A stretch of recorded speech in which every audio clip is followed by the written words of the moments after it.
Hampton Roads has a long-running high school and college sports tradition. It's time to give them the spotlight they deserve. This is 757 Sports Talk. Here are Matt Hatfield and Coach Ed Young.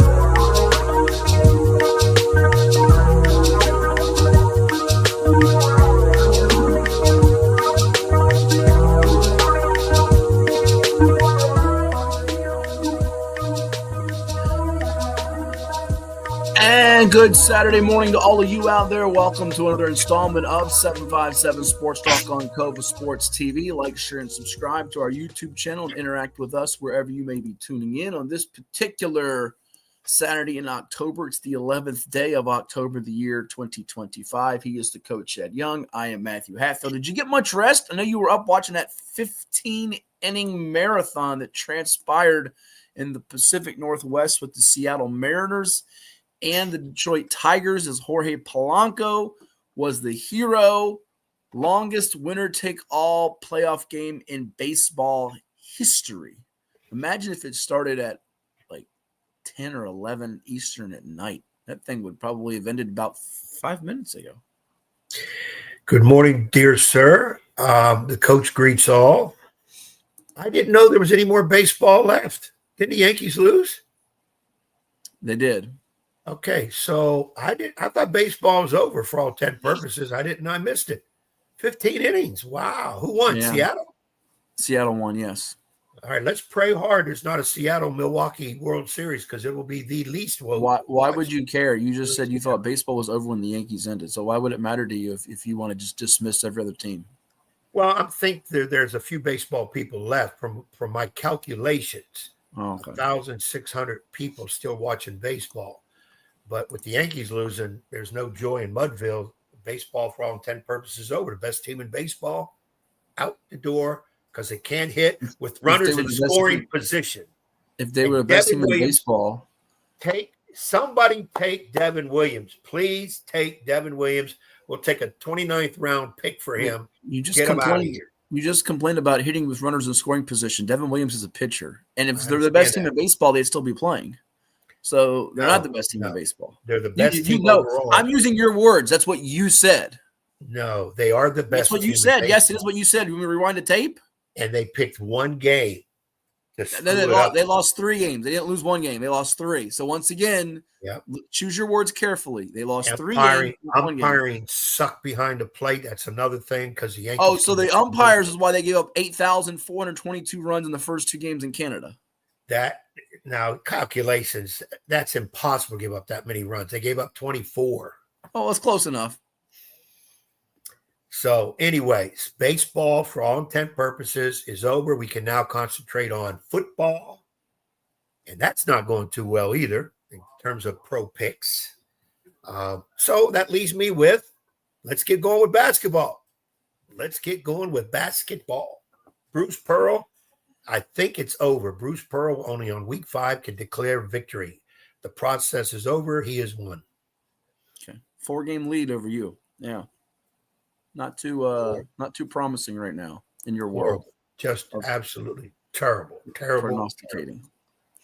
Well, would you like to go over the high school football results and scores to get us rolling here? Yeah, I understand. A great game in the river, between the rivers. Great game. Something over 500 yards combined by the youngsters at quarterback. One big upset that I think we both got wrong. And there was some extracurricular activity in that game, which was ridiculous. Big upset that we both got wrong in the Southeastern or another district? Well, Indian River winning, I picked Nansemond. I think you picked Nansemond. I picked but Nansemond. It's not, to me, it's not a major upset anywhere. Norcom over Churchton, I didn't see happening. No, I didn't see it. Didn't see it. Well, that's a different district. Yeah, I think you're okay. Hopping around. You just want to go through the scores, or you want to go district through district here? No, let's do district. I like things in an orderly manner. I don't know. You're hopping all over the place, so it's hard to gauge these days. Well, we got a lot of listeners with dyslexia type listening, so we kind of give them hodgepodge here and there on everything. A hodgepodge. There you go. Are you able to spell hodgepodge? H and a P in there somewhere. The whole word, not just like picking letters out of a hat. Oh, hodgepodge is easy. Okay. All right. Well, that was one of our hats hits on the X or the Twitter, as you see it.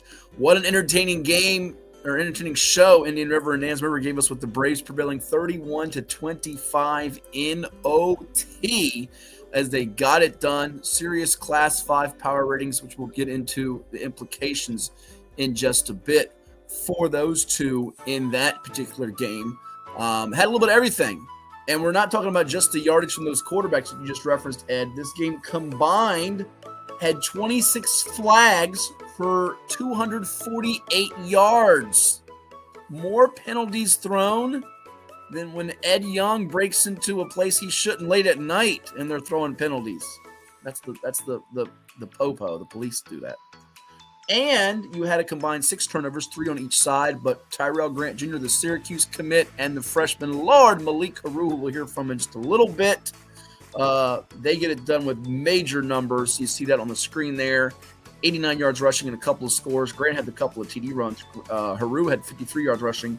And Heru spreads the ball to 5 different receivers on his game-tying drive, going about 70, 80 yards as Indian River is able to win it in the overtime session, 31-25 over the Warriors of the Nansemond River. No longer unbeaten, and that leaves us, as we say good morning to our pal Woodrow out there, that leaves us, Ed, with just 2 undefeated teams in the Hampton Roads. The question is, can you name them? Green Run. It's 1.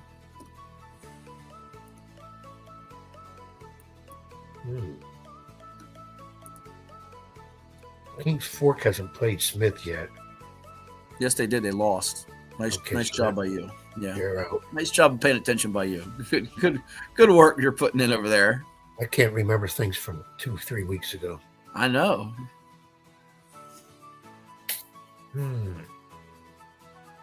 It's that. House is undefeated. Wow, no, it's not Maury. Definitely not Maury. Phoebus not undefeated anymore. Maury lost his first game of the year. So it's not Phoebus. They had their 51-game winning streak snapped by Warwick, and they got pummeled by Highland Springs before responding on Thursday night, which we can touch on against the Bethel Bruins. Yeah, well, so that was easy to pick. Wasn't for me. I took the flyer on Bethel, got it wrong. You took Bethel? I took Bethel, and Bethel was in that game. It was deadlocked early. They stayed within a score on 2 different occasions, but they had 2 empty trips in the red zone as they fell victim to the Phoebus Phantoms in that game on Thursday night by a count of 34-21. And the difference maker in that game ended up being, since now we're going to hit on it, Tyree Diggs, his running of the football in the second half. In addition to having Maricus Banks back, the junior ODU commit at quarterback. And I say ODU commit, he's only a junior, but Tony Elliott, the coach from UVA, was on the sidelines. Perhaps was he watching one Maricus Banks trying to make him flip? I'm not starting any rumors, starting any stories. I'm just saying. And I'm not just saying like the Ohio State quarterback whose last name is saying. But Tyree Diggs, 22 rushes for $174 and 2 tutties.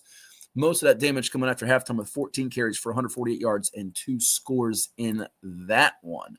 And Woody says that Bethel running back Amari Pryor is pretty good. He is, Woody, no question about it, headed to Hampton University to play his college football. But the Phoebus defense, which had been gashed for more than 300 yards on the ground in its previous 2 games, which they lost to both Warwick and Highland Springs, did a relatively nice job in keeping Pryor, area's top rusher with close to 1,200, in check. Only 68 yards on 20 attempts, no scores. And that's the big deal because he came in with 22 touchdowns in his first, 5 or 6 games. So they kept him out of the end zone. And that was why, in a big way, Phoebus was able to win that game by a couple of touchdowns. So, yeah. But going back to the undefeated, we can touch on that in a moment, which we glossed over there just for a second there. No, 1 is Green Run. And yet again, you are disrespecting a team in the district that you now coach. That's the Bay Rivers, who you continue to skim over. And you couldn't name a player on that team if we tried to give you $100 for it. Derek Brown is on that team. No, he's not. No, he's not. Not on that team. Islander. No, he's not. Yes. Show me Derek Brown on Pocosin because you're dead wrong. Bring the roster up. I'll show you. I'll pull it up. Would you like to see it right now since you want to be a smart guy today? Bring it up. We'll bring it up. There's no Derek Brown. No Derek Brown. See, he does this every week, folks. He just makes up a name like John Smith or a very generic name. John Smith out of hot water. Yeah, that's There's no John Smith on that team. There's no John Smith. Matter of fact, since you want to play that game this early in the morning on 757 Cova Sports TV, 757 Sports Talk on Cova Sports TV, we will share the screen for you and show you the Pocosin roster. Since I was prepared for this nonsense from him. Braden Agnes, you'll see him on the roster. This roster is not listed numerically. I don't know who did this roster. That person needs to. No, that's the mistake I had right there, there. No, there's no John. What was the name you said? I don't see that name you said moments ago. Phillips. Is there a Phillips? I said Phillips. Is there a Phillips? I don't see a Phillips. No. Whoa, Ryland Phillips. Yeah, freshman. You knew the freshman, huh? You knew Ryland Phillips, huh? That's the one you knew. That kid's gonna be pretty good. Yeah, and your next door neighbors with his cousin or aunt or uncle, right? Isn't that right? Yeah. I don't even know my next door neighbor. He's exactly right. You don't. Phillips. I knew I'd get one of them right. Phillips. Phoebus had 8 starters injured before the Highland Springs game. They were beat up, banged up, no question about it, Woody. Maricus Banks being one of those, the quarterback, and Makai Hill, who had a gorgeous touchdown catch. It was like a slant and go. You saw it live, I don't know if you were still there at the time, Woody. I watched it on the Media Network, Hampton Media Network stream on the YouTube. Like our show is streaming on the YouTube. But it does make a difference when they are healthier, and they are now healthier, are the Phantoms. They have the big one coming up with the Hampton Crappers. But 2 unbeatens left. One is Green Run, and one is Pocosin. But your thoughts in general, I don't know what your thoughts are, because, again, you're trying to make up names for Pocosin at this particular time. Phillips is there. There's no makeup. He's there. Freshman kid. Why would that name stand out when you could be talking about Braden Agnes and the job he's doing on defense? Carter Jones, one of the nation's top recruits from the class of 2027. I like that Jones kid. Keegan Webb, the new quarterback. They got Cody Little, who's a two-way force running the ball and playing linebacker. And then don't forget about one James Miller. That could have been the generic name you picked out of a hat. And I forgot about James Miller. Yeah. I have a doctor named James Miller. I forgot about James Miller. Yeah. He was one of my preseason. He could have gone that direction. No, he wasn't one of your preseason picks. 5 INTs, I think, on the year coming in. But or you could talk about the Indian River Nansemond. Again, we have a couple of interviews from that. Pocosin still has to play Lafayette, correct? No, they don't. They just beat them 10-7 in overtime. Okay. Where are you today? Is this Ed Young or an imposter? They just beat them 10-7 in overtime a few weeks ago. Not even 3 weeks ago. That game was back on September the 26th. So that was literally 2 weeks ago. That's what I'm saying. 2 weeks ago is tough to bring back. What are you saying? You just said they didn't play. Haven't played yet. Right. I know. I said, have they played them yet? And it was a 10-7 win for them, so they have played them. So my question is, what is your question? Who goes undefeated? Both? Who will lose first, Pocosin or Green Run? Well, I don't know that either one of them will lose, but in terms of the remaining opponents for the two teams, Pocosin has War Hill next week at Warner, at Bruton after the bye week on Halloween, your favorite holiday, and November 7th, they play host to the Smithfield Packers. We shouldn't make you have to go out there and shake hands with every Pocosin human being that you've disrespected on this program. No, my last name ain't Sparks. Sparks? Oh, I see what you did there. Beach District, aren't you a funny guy? Green Run plays host to Bayside next week. Then they host First Colonial. They're off on Halloween, so they can go trick-or-treating. One of your favorite activities to do. And then November the 7th, they travel to Ocean Lakes. So War Hill, Bayside, do they have a shot to knock either one of them off? You're probably going to say less than 50%. I won't dispute that with you. Bayside is a little intriguing for Green Run because they are averaging 8.6 yards per carry, if that means anything. Which, I mean, if you run the ball every play. You're getting a first down every 2 plays, 8.6 yards per carry. Now, you're going to do that against Green Run's defense? Probably not. So, yeah. It's going to be interesting. I would just say that Green Run has the greater chance of losing a regular season game. And I'm looking at that base side. But Cosin. What about in the YPI? What's the YPI saying? YPI probably has them both going undefeated, I would say. Yeah, we'd love to know what the Young Power Index percentage has for either one of them going undefeated. What's the percentage? I would say it's probably 98% of both go undefeated regular season. 98%. I'm amazed the YPI has that. Well, I don't really do a lot with that. I've got some constituents that handle that, but they use my name. But I would say I could see that happening. But I still say Bayside is the best of all of them to beat Green Run. If I'm picking a team out of the Bay Rivers, of course, I would hope my Smithfield Packers would do it. But probably, I'm just wondering, maybe War Hill. I don't know. I think Pocosin goes unblemished regular season. Unblemished, okay. The Bull Islanders, one of the best nicknames in the area. Bull Islanders. It is. What's your favorite nickname? You got one? Packers. Cheeseheads. You like the Cheeseheads, huh? Well, the younger version of Packers. The blue and black. Green Bay Packers, no. Hidden fact, when I was a small youngster starting out liking sports, for 1 year, my favorite football team was the Green Bay Packers until they played the Oakland Raiders in Super Bowl II, beating the Raiders, and I switched teams to the Raiders. So you decided to root for losers. You like losers, huh? Well, they got cheated in that game. I remember. They got cheated. Every time your team loses, they got cheated. No. You have to be observant to see little things where a certain call can go the wrong way. You remember back then.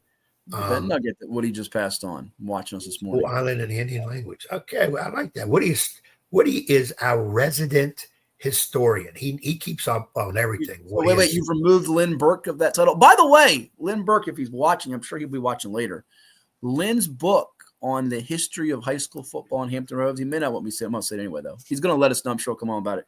Is almost ready for purchase. I think he's going to have it like on Amazon. So we're going to have more to talk about that. But he has done diligent work the last several years on this since his retirement, and occasionally chipping in with some items for us at Virginia Press. But his retirement from the Daily Press and the newspaper, he's got that book ready to roll here soon. And by the way, I also learned from Woody, because Hampton's getting ready to play Phoebus in a big showdown. But he informed me that Glen Allen is 17th in the nation academically rated.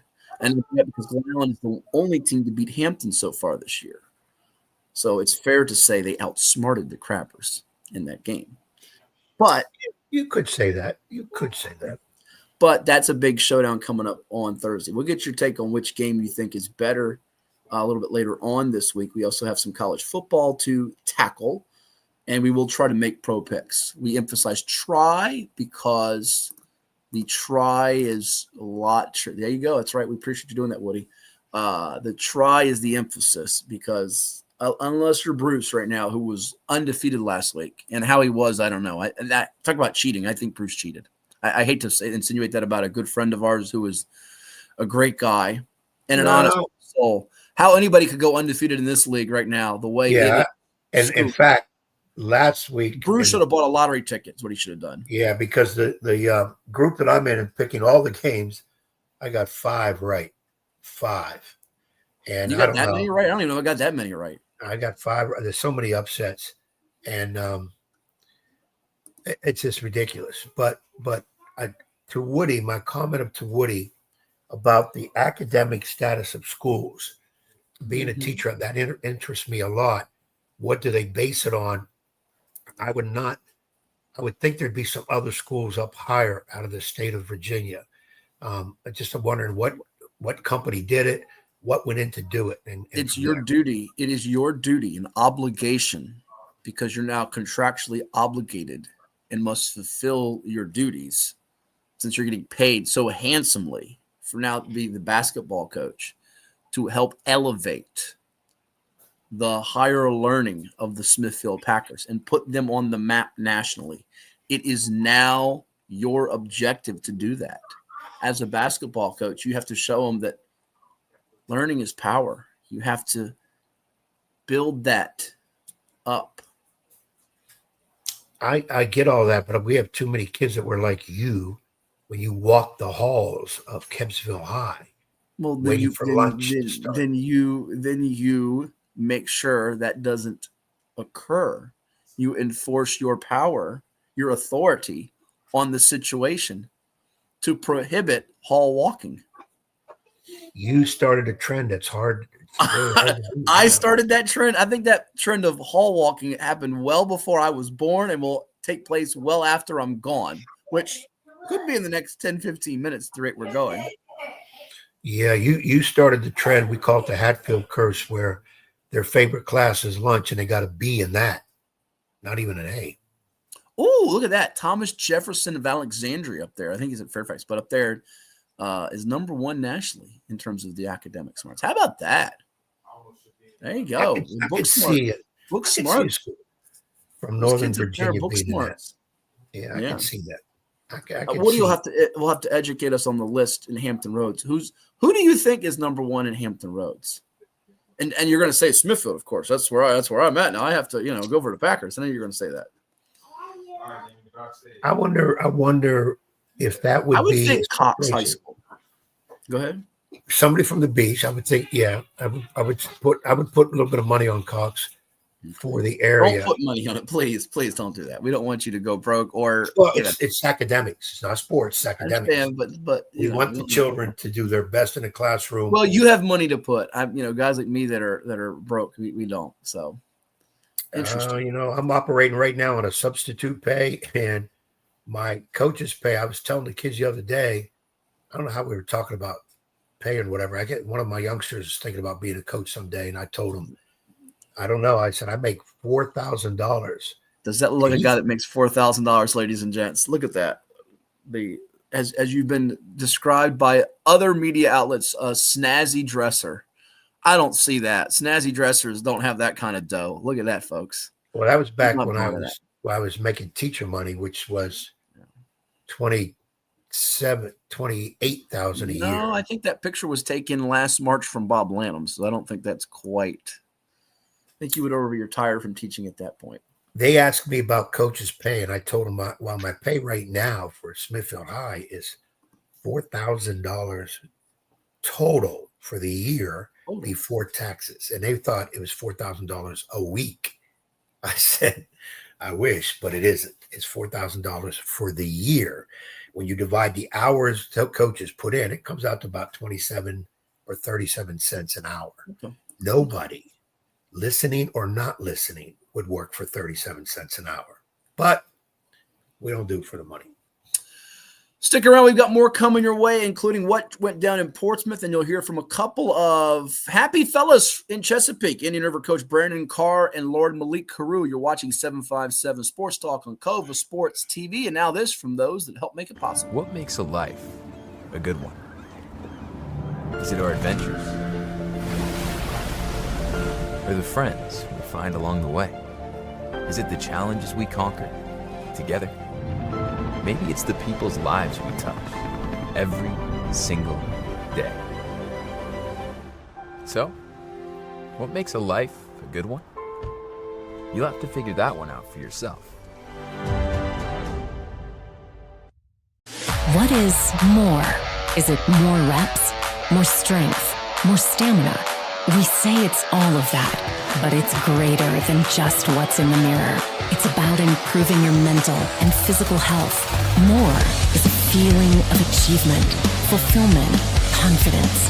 It's looking better, feeling better, being better. And it's our mission to get you there. Because here, you are more. One Life Fitness. Portco is your local nonprofit organization dedicated to economic empowerment through employment for people with disabilities. We focus on abilities, not limitations, providing on-the-job vocational support. Find your pathway to employment. Contact us or learn more at portco.org. Well, it's everybody's favorite time of year again. Time to prepare to make your annual donation to that infernal revenue service. And if you're like me, you need help. Help to keep that donation as small as possible. So get off your W-2 and call John Maynard at John's Tax Service. 455-6763.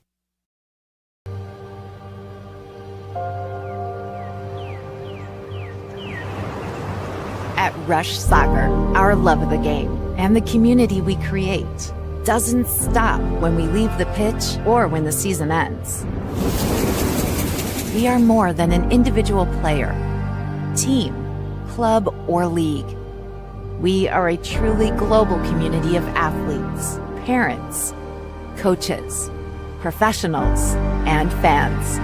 We believe that youth sports and the pathway to a lifelong love of soccer have the power to form deep, meaningful connections that will fundamentally shape our players and those in our community. We believe that what we feel is the key to what we can achieve. Feel the pride. Feel the confidence. Feel the legacy. Feel the connection. Feel the trust. Feel the acceptance. Feel the purpose. Feel the difference. Feel the rush.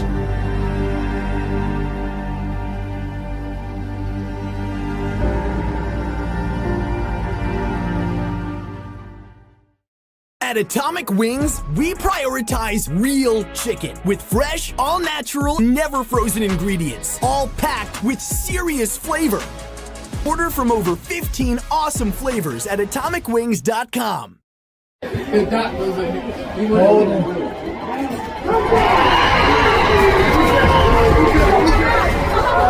Elijah Boggs.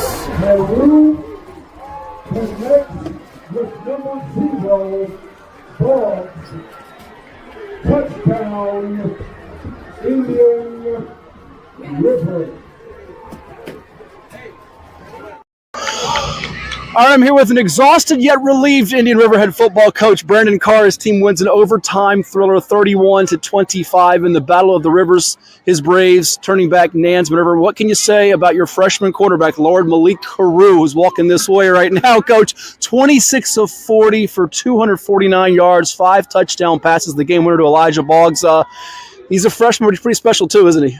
Yeah. I talked about it all week long. His preparation allows him to play the game calm and collective.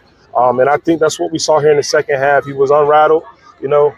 He's like, hey, give us opportunity, and he took charge of it. But like I said all week, this kid prepares Monday through Friday, watches the film, and that's what allows him to play calm.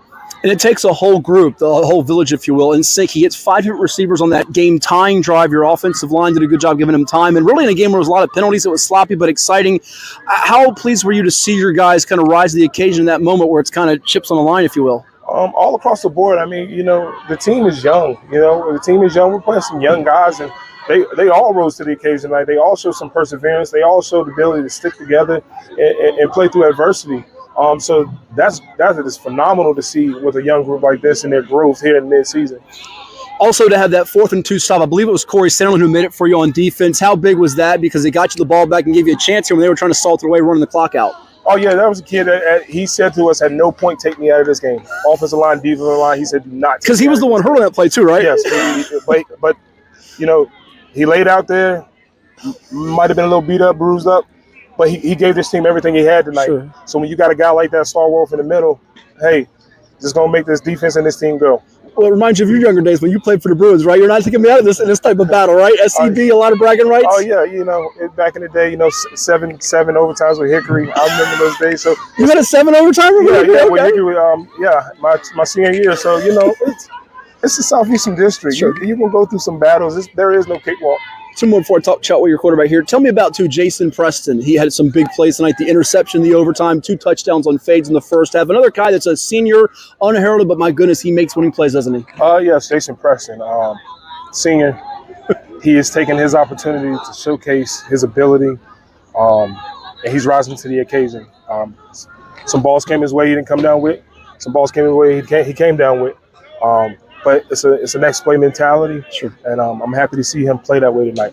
In a game where these two quarterbacks, yours is a freshman, the one going to Syracuse is a senior, and Tyrell Grant for them throw for over 500 yards and 7 touchdowns, 2 rushing touchdowns. You win it in overtime. What's this type of win do for your group as you move forward here and get closer to the playoffs? You're just talking about playing some tough football. You're talking about, hey, being able to persevere, adjust to adversity, stick together. This is a playoff atmosphere. So when we get into November, shouldn't be rattled.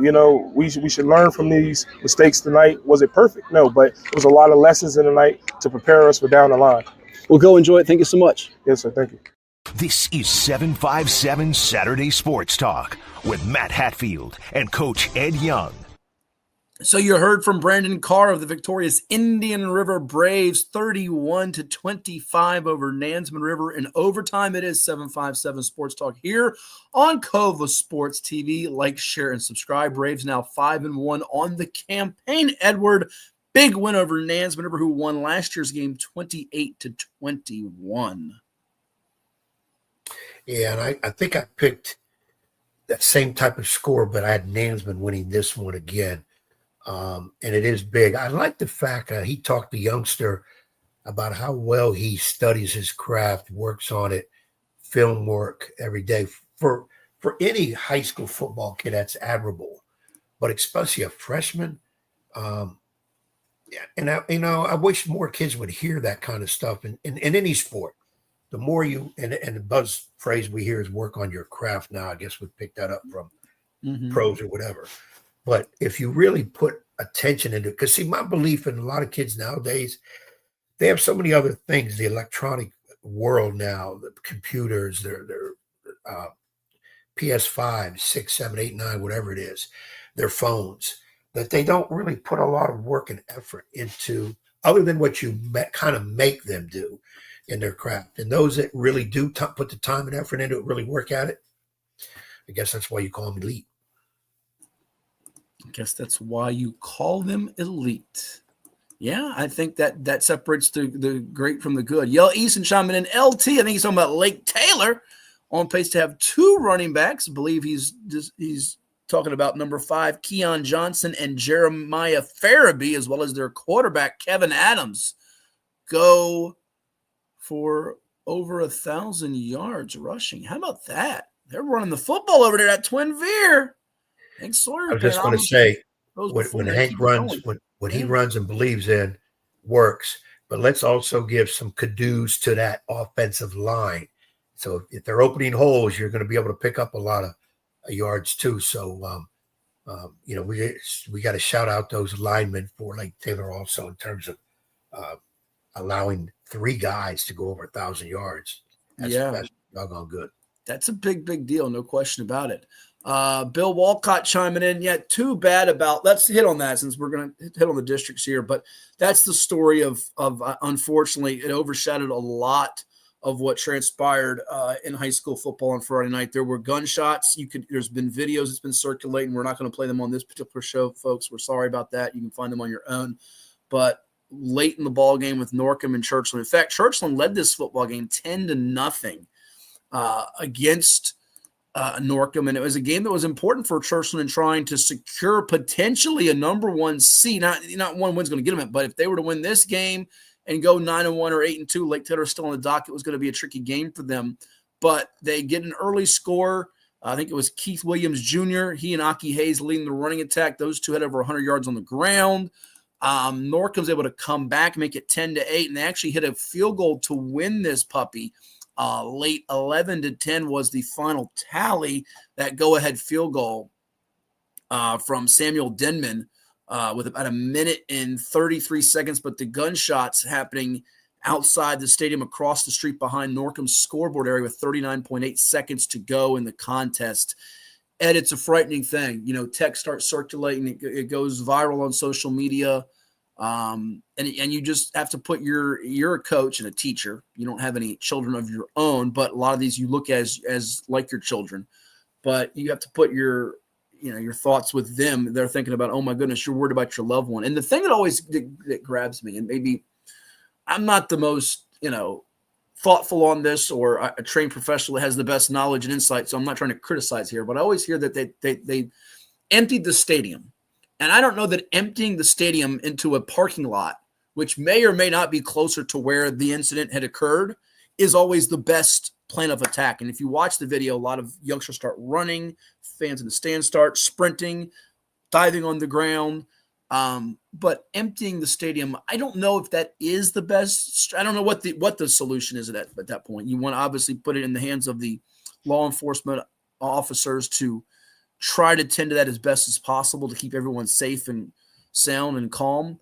But it's a tough situation. And you hate to see, like Bill said, it takes away a lot of the joy that some of these kids want to have playing a game they love.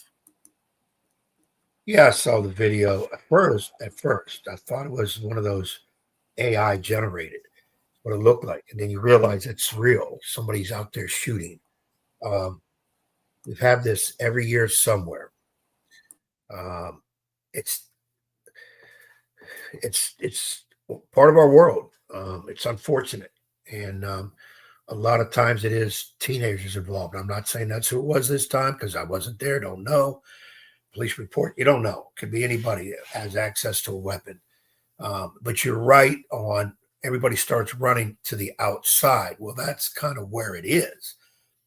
For instance, just to parlay on that, when we do drills in school about active shooter in the building, and think about that statement, active shooter in the building, when did this come into play? But it happens every year. We lock doors, close lights, and crowd the kids into the furthest corner from the door with desk turned over as protection.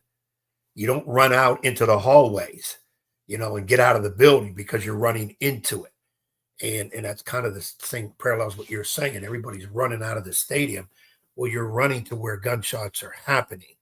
And if there's a retaliation on the gunshots, which there usually is, then bullets are flying also. And it's, I don't like even giving credence to it because it takes away talking about the kids' play and what they're doing. It was a great upset for Norco to beat Churchland, even though they are rivals or whatever. Now, fight, you mentioned about a fight. Now, was that among players after the game in terms of players? No, that's a different situation. No, I didn't mention about a fight. No, okay. There was some mini skirmishes at other games, but nothing of major consequence. It was just the gunshots. Yeah, as far as I know, there may have been one, but I'm not aware of it. I did not mention of a fight. So because again, you can't hold that against, like many times when I was coaching at Norview, there was fights in the stands. Right. There was never a fight among players in the game. It was no, I haven't seen. Again, there could have been. I'm just not aware of it. I haven't seen any reports of an actual fight that could have had any, escalation of something like this taking place. Now, there could have been. I'm not aware if there was. And you know this yourself in covering games. There are many areas in our country where they don't play Friday night football. They play Saturday afternoon. Well, that was what I was getting to. I know you don't want to discuss this topic, but it is worth us highlighting because it is news and it is our duty here. That does bring me to what I was going to bring up to you is that are we now getting to a point now where from a safety precautionary standpoint, and there are certain games that have to be played on Saturday afternoon now. This was one I know that had some Saturday meetings in the past. I'm not sure if that was for safety reasons or because of certain teams having homecoming. I know Norcom's homecoming is scheduled for a Saturday in early November, I believe, against Granby. And they generally have a homecoming Saturday game, just like Bayside's having one today against First Colonial. The Peninsula plays a lot of Saturday games because they have two stadiums to share, essentially with Darling Stadium in Hampton and Todd and Newport News. So the Hampton and Newport News schools will play alternating days on Thursday, Friday, Saturdays throughout the season. But are we now at a point, Ed, where this has to be looked at that essentially when you have two rivals of this magnitude, this game is played on a Saturday. And by the way, One was played on a Saturday in Chesapeake, Oscar Smith and Indian River, which has in the past been a Friday night game. Not sure if it was for just safety reasons, but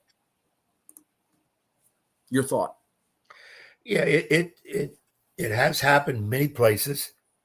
I'll go one step further. I know in Pennsylvania, in the city of Pittsburgh, a long time back, they had games on Saturday afternoon, and there were no fans other than parents of the players for the most part. Relatives, had to show that. So they didn't allow none of that. I pray that we don't get into that kind of situations, right? Because, like somebody once told me, whether you play during the day or night, gunshots can come at any time when you have idiots roaming the streets, which is true. Nighttime's a little bit better for those cowards to do the shooting at night than it is during the day. I understand that. But it's a shame that it affects the athletes who really have nothing to do with that in their type of play. And school districts really need those football gates for money to support their whole athletic program. So when you don't allow fans in there, you're hurting all the sports in that thing. So we pray we don't get into those kind of situations. Something I kind of watched last night at Smithfield. We had our homecoming, great crowd, got the victory and all that. And this is no knock on, I'm just saying it because I was there. There are so many kids that come into games and they don't even know or care about the game. They're walking around, they're crowding up in different areas. And I'm as one of my duties at the game, I'm watching to make sure, nothing's about to go down or break or whatever. It had nothing to do with shootings because it's not the kids, but sometimes a fight can break out or whatever. Sure. And I've often said throughout the years, way back, that when people come into a game, that they should be escorted or told, you go get a seat, you're here to watch the game. We're not having thousands of kids, hundreds of kids, I'll say, just all over the place inside there. Because I see kids just running around, a little bit of argument here and there, and it's broken up and whatever, because it's a great meeting place. I'm sure you and I, when we were younger, we'd go to the football game. I do remember being really younger in terms of, we go in and my buddies, we'd start our own little football game way behind the end zone. We just start playing football. We weren't, no fights or whatever. We didn't really come to watch the game. It was a great place to play our own little game. And I'm just wondering if, that helps in terms of crowd control, that you got to sit down, you get a ticket, you got to sit down. Has nothing to do with the shooting and all that. It's two different things. That was outside. Much more serious situation. But I hate it immensely when it takes away from what the kids are doing on the field, the great play that they're doing, that we got to hurry up and lead with gunshots and people running scared. And oh my God, because it sensationalizes, the news sensationalizes that kind of stuff. And I wish we didn't have to report or talk about it at all. But we do. Well, and the good thing is that there are metal detectors and security measures that are required to get into certain entrance to certain games, thankfully. And, that Phoebus Hampton game is on a Thursday night this year. It's not on a Saturday like some had referenced. But so, again, hope everyone that was at the Norcom and Churchland game does feel safe enough to try to return to future games. And it's a big win for Norcom. I think that's something that we didn't really touch on enough here, Ed, is that that's the type of win that can help them certainly in playoff positioning for Region 3A. They took a couple of lumps early, did Coach Hawkins' team, but some guys making plays on defense. Whitfield forcing a fumble, DeMarcus Edwards recovering one second week in a row. He had one against Lake Taylor. So that's a big win, 11-10. They had started out 0-3 with losses to Thomas Jefferson of Richmond, Petersburg, and Verona, but they get this W, and it matters for them. And for Churchland now, getting that number 1 seed in Region 4A is going to be mighty, mighty tough, with others like Lafayette, Hampton, and Phoebus all eyeing it as well. Yeah, again, I like to put it all back onto the field in terms of what they're doing. And as you said, Norcom had a heck of a bad start. And, we're at the halfway point. You still have a lot to do to get your season turned around, move up in those doggone rankings and all that stuff. So it ain't like we're in game 8, game 9, and we'll end the year on a good note. No, you still got some good football left to get some key wins, especially if you can, the way the formulas go, beat some teams that have a lot of wins, because that helps boost your point total. So, and I'm sure, speaking of point total, I'm sure, and I think you alluded to this, people are starting to ask you already, all right, Hatfield, what's the deal? What's the index? If the playoffs started right now, which is, you know me, I'd love to say that right now. Where do people stand? But I know you need time to really start figuring out all those points of that. And a few games today, I should say, on Saturday, that it will have an impact on how that looks for next week. But we're now into October, so can do a little bit more projecting ahead and forecasting. I'd say after next week's results, you'll have a more, I wouldn't say crystal clear, but a clearer picture of what it will probably look like in early November for the postseason. So there you have it. We'll take another time out. We've got the interview with Malik Heru, Lord Malik Heru, the freshman phenom of the Braves, and we'll go through the scores in the way that we generally do, district by district here, since we're coming up on the 10 Eastern hour here on 757 Sports Talk, starting a little earlier today, going till 11 here. It is Cova Sports TV. Like, share, and subscribe. Interact with us, and stick around. We've got more coming your way. College football talk, too, and the NFL picks. Chat with you in just a moment. Did you know that the minimum limits in Virginia are $30,000? $30,000 is a lot of money on an individual basis, but if you're involved in a personal injury matter, that's not enough. Here at Williams-Deloitte, we're happy to provide a consultation on the amount of coverage you have in your vehicle. It can be confusing. Not many people understand it. You know you need to have it, but do you have enough? Give us a call today at 757-547-5555 so we can help you prepare in the case of an automobile accident or any other personal injury matter that you or your family may find yourself in.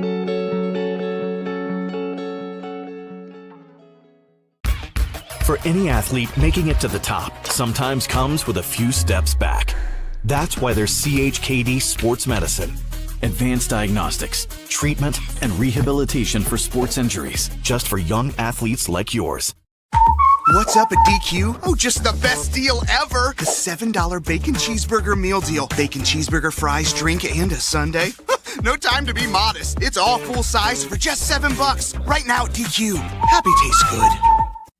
Well, it's everybody's favorite time of year again. Time to prepare to make your annual donation to that infernal revenue service. And if you're like me, you need help. Help to keep that donation as small as possible. So get off your W-2 and call John Maynard at John's Tax Service. 455-6763.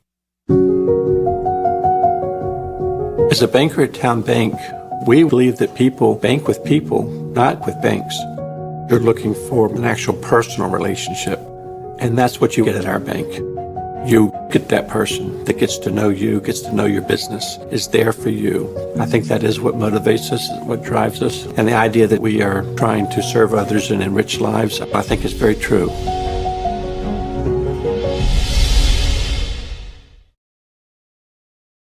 It's 757 Saturday Sports Talk with Matt Hatfield and the one and only Coach Ed Young, every Saturday morning at 10 a.m. on Cova Sports TV.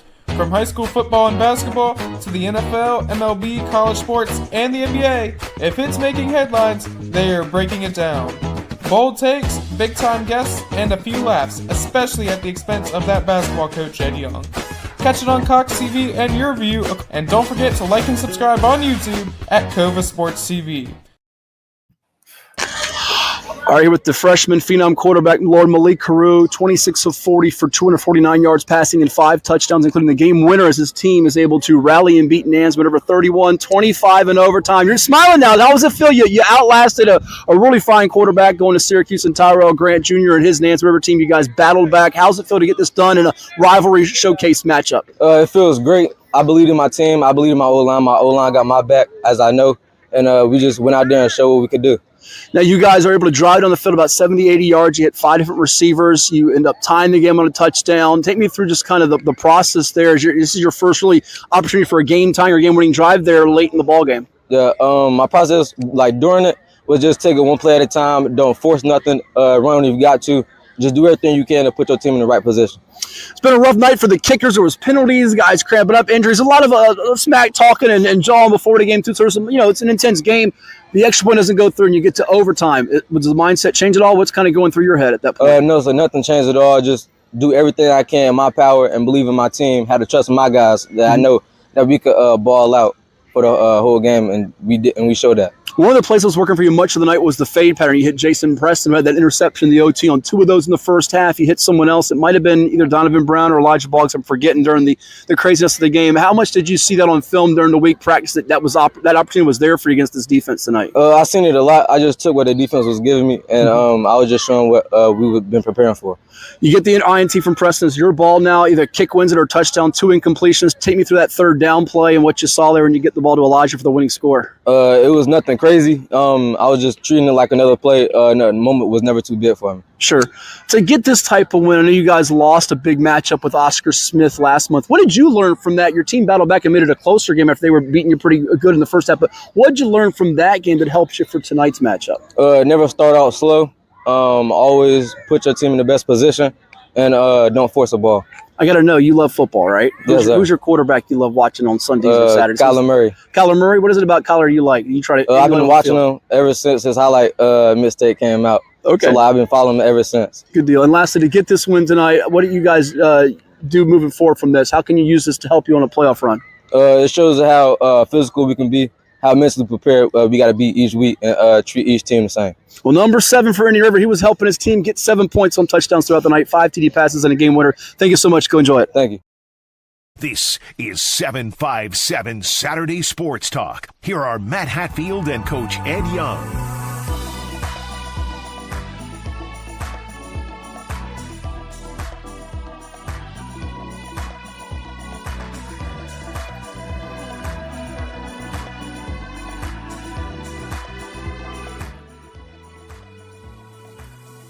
Back here on 757 Sports Talk, like, share, and subscribe to Cova Sports TV and interact with us wherever you may be tuning in. And Ed, pretty good job by the young whippersnappers, you like to call them sometimes, those freshmen. 26 of 40 for 249 and 5 touchdowns for Lord Malik Heru as they are able to get the job done.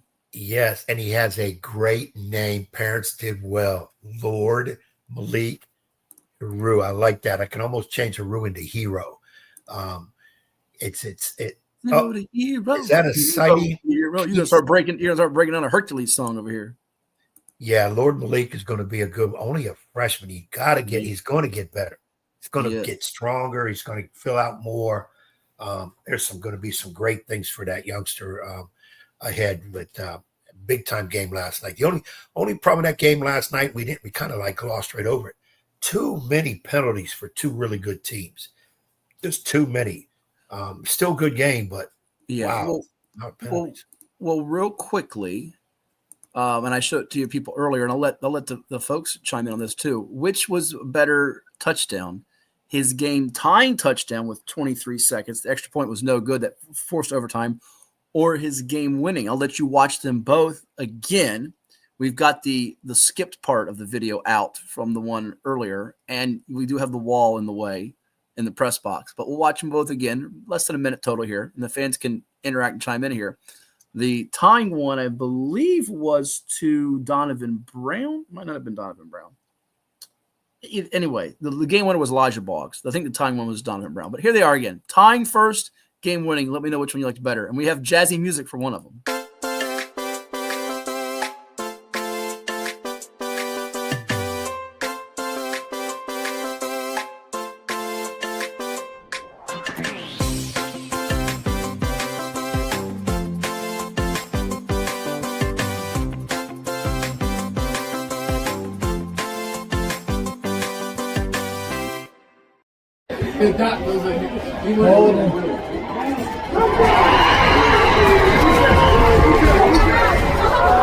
Elijah Boggs.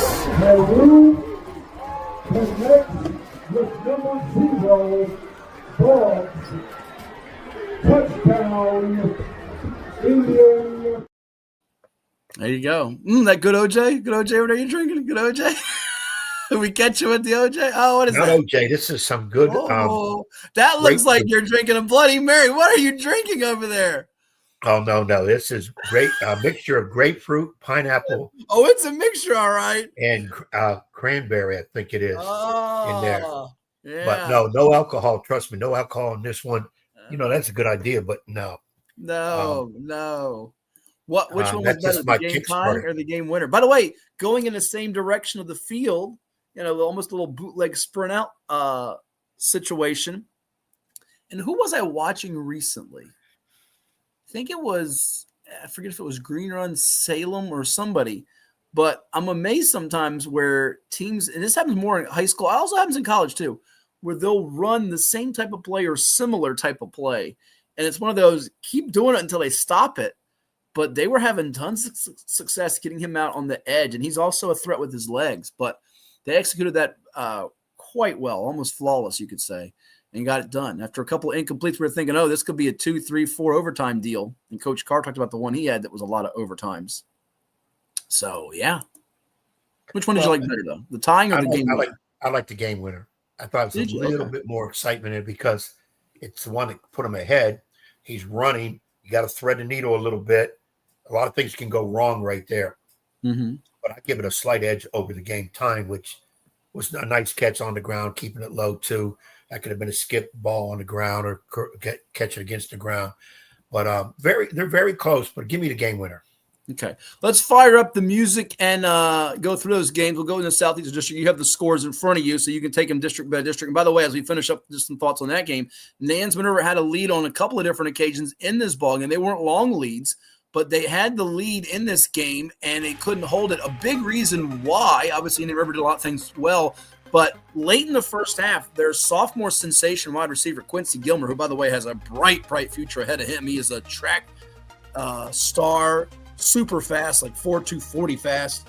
He had a 50-yard touchdown catch, 4 grabs for 96 yards. He got tossed for his second unsportsmanlike conduct penalty. I bring that up because I'm not sure. I hear the VHSL will review that to see if this requires them to sit out further games. That could affect them if it does lead into the Oscar Smith game. But that was tricky. A lot of penalties, and they needed him badly, missed him dearly in the second half of that game. I hate to bring it up, but it was a deep threat they didn't have, and they still ended up throwing for 285 yards. And Tyrell Grant Jr. probably goes over 300 if he has the services of Gilmer in the second half. And they might have had the outcome in their favor if they had him in the second half. Yeah, to me, it's a story because he's that good. Yeah. And 2 of those type of penalties, and again, you'd have to see exactly what went on because you're right. Normally, when you get ejected from one game, there's a sit out for a game, whether 2 or 3 games or whatever. There is, and I'm not sure if this applies because it wasn't fighting; it was unsportsmanlike conduct penalties. So that's why there's a little bit of a gray area to see. And I know there's also, as you well know, being a coach, there's an appeal process. So could they appeal this? How that's written up by the officials influences this too, but I mean, he's not the only star receiver. We won't delve into it at this particular juncture moment, but another highly regarded wide receiver, maybe even more so on the senior class, has been missing in action, but he'll be back, we understand, coming up later this month. But it does affect a team when you're down one of those weapons like that. It's absolutely, yeah, absolutely, no question about it. When you lose a key performer, whether it's on the line or the hands guys or whatever, it's definitely in a game like that, no question. Give us the other Southeastern District results and finals. I know you have them in front of you there. And I gained a game on you after I lost a game on you with the Bethel Phoebus because I took the Wildcats. Congrats to Joey Wood and company taking down those Grizzlies. What Wildcats? Wildcats of Great Bridge, Southeastern District. You had Grassfield. I had Great Bridge. Grassfield?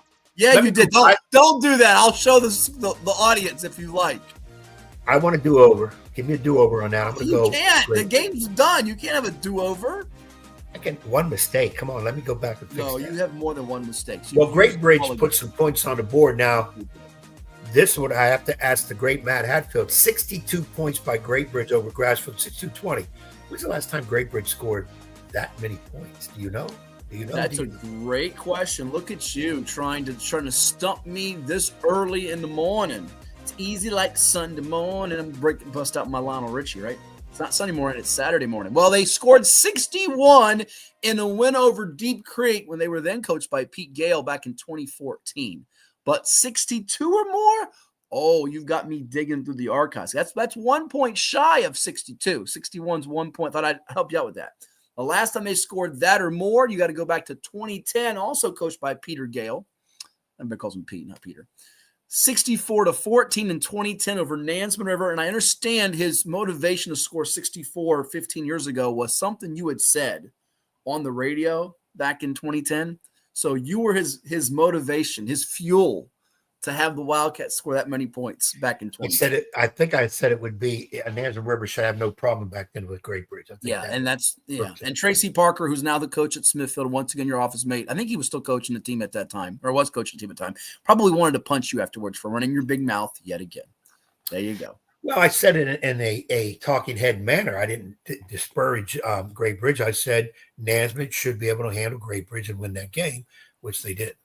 All right, Mary, we're going to talk about the Packers. Don't worry, Ed is the basketball coach there, so don't trust us. We're going to chat about him in a Bay Rivers roundup. But the Southeastern scores, anything really grab you besides that? And we'll shout out that right tackle, the 9th grader, Danny there.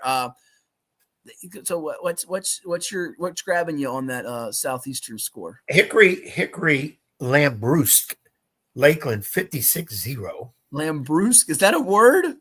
It's kind of like when you're grilling. Lambrusque? Yeah. I've never heard that. It's a point of almost burning your food. I don't know where it came from. I just remember it. It might be from the Italian language. In our next spelling bee that we do with you and a coach, and you've done spelling bees against coaches like Martin Asprey, former Grassfield football coach, we did it at a football camp one year, the Sheriff's football camp. Do you want lamb? No, you're not. You've lost because you missed on Giannis Antetokounmpo and you couldn't spell Fuamatuma Fala or something else. But there's some good juice for it.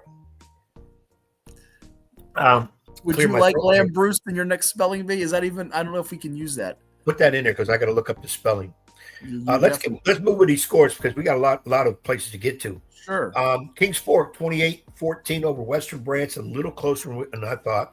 And trailed 14-7 at the half. By the way, CJ Frazier, we wish him best. Understand he's sidelined now with a wrist injury the rest of the way. The Navy commit for Western Branch's defense. We heard from him in the summertime when our man Jack Lowe caught up with him. So that's one key ingredient component that Western Branch is without the rest of the way. But they did well for a half, just couldn't hold them in the second half on the road in Suffolk. And then in a one that I think we both kind of had it the right way, Oscar Smith 48-10 over Deep Creek. Smith train keeps on rolling. Oscar, you know what's interesting about Oscar Smith, and we'll get to it in the Eastern District with Maury. Some of these powers like to set the tone from the start. And do you know what I mean by setting the tone from the start?